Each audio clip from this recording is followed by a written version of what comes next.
The moment she realized something was wrong, it wasn't because he asked for more money. It was because he stopped replying. For 6 months, he had messaged her every single morning, every single night. He knew her routines, her fears, her plans for the future. And then, without warning, the account disappeared. By that point, she had sent nearly $40,000. What makes this unsettling isn't the amount. It's that, for most of those 6 months, nothing felt suspicious. If you think you would recognize this immediately, stay with me. The early stages are designed to feel almost indistinguishable from a real relationship. He said he was stationed overseas on a classified assignment. He said military regulations limited access to his bank account. He said she was the only person he trusted enough to talk to openly. None of that seemed alarming in the beginning, because these situations rarely start with financial requests. They start with consistency, daily attention, emotional availability, thoughtful conversation. When someone becomes part of your morning and your evening, attachment forms quietly. By the time money enters the picture, trust has already been established. Romance-related fraud consistently ranks among the highest categories of reported financial loss each year, totaling billions of dollars. Cases involving impersonation of military personnel are especially persuasive because the uniform carries built-in credibility, service, discipline, commitment. The individual behind the messages may not represent those values, but the identity they present does. That borrowed credibility lowers skepticism before verification happens. The effectiveness is not random. It is structured. We'll call her Karen. She was 58, recently divorced, financially stable, and practical. She wasn't impulsive. She simply hadn't expected how isolating life would feel after her marriage ended. He contacted her through social media. His profile showed him in U.S. Army camouflage at what appeared to be a desert base. His message was respectful. He said deployment made it difficult to meet genuine people. She almost didn't respond. That hesitation mattered, because once she did, the progression felt gradual and natural. They talked about childhood memories, favorite foods, and future plans. Within weeks, he was expressing affection. Within 2 months, he was discussing life after deployment, marriage, relocation, shared goals. Every morning began with him. Every night ended with him. Over time, emotional reliance replaced careful evaluation. That shift is subtle, and that's the point. When the relationship felt established, he suggested moving their conversation to a private messaging app. He framed it as wanting more privacy. That small step changes the environment. Public platforms have monitoring systems. Private messaging removes that oversight. It also reduces the chance that friends or family casually notice inconsistencies. Isolation does not always appear dramatic. It often appears intimate, and intimacy lowers caution. The first request was modest. He explained that he needed $2,800 for a communication device upgrade to maintain contact during deployment.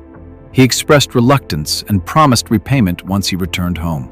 Smaller requests feel manageable, but they also establish a financial dynamic within the relationship. Karen sent the money. 2 weeks later, he described an overseas investment package that required a $7,500 customs release payment. Then came a delay, then another complication. Each situation was presented as temporary. "We're almost there." That phrase creates momentum. It suggests resolution is close, even when it keeps moving further away. By that point, Karen wasn't evaluating logistics. She was protecting what she believed was a shared future. Eventually, she asked for a live video call. There was always a reason it couldn't happen. Signal limitations, security restrictions, device constraints. While connectivity can vary, deployed service members are generally able to participate in video calls. The repeated refusal became significant. When she conducted a reverse image search, she discovered the photograph belonged to a real Army officer with no connection to her. Within hours, the account was gone. Silence replaced 6 months of daily contact. and that disappearance is part of the pattern. These cases are rarely spontaneous. In many instances, multiple individuals coordinate the communication and financial aspects. The structure tends to follow a predictable sequence. First, a credible identity is presented using publicly available images and a carefully crafted backstory. Second, emotional bonding is accelerated through frequent communication. Third, the conversation shifts to a private channel. Fourth, financial complications are introduced gradually. Funds are often requested through methods that are difficult to reverse, such as wire transfers, prepaid cards, or cryptocurrency. The financial request is rarely the beginning. It is introduced after emotional investment is established. There are consistent warning signs. Rapid declarations of love within weeks. Reluctance to participate in live video calls. Requests for payments related to leave processing, customs issues, communication devices, or travel clearance. Pressure to use non-refundable payment methods. Vague responses to detailed questions about military service. It is also important to understand that photographing or distributing images of a U.S. military ID is prohibited. Any digital ID presented as proof should be treated cautiously. One unusual detail may not stand out. Several together form a pattern. This is not about intelligence. It is about predictable psychology. Loneliness reduces skepticism. Authority bias increases trust in symbols of service. A uniform carries credibility before verification occurs.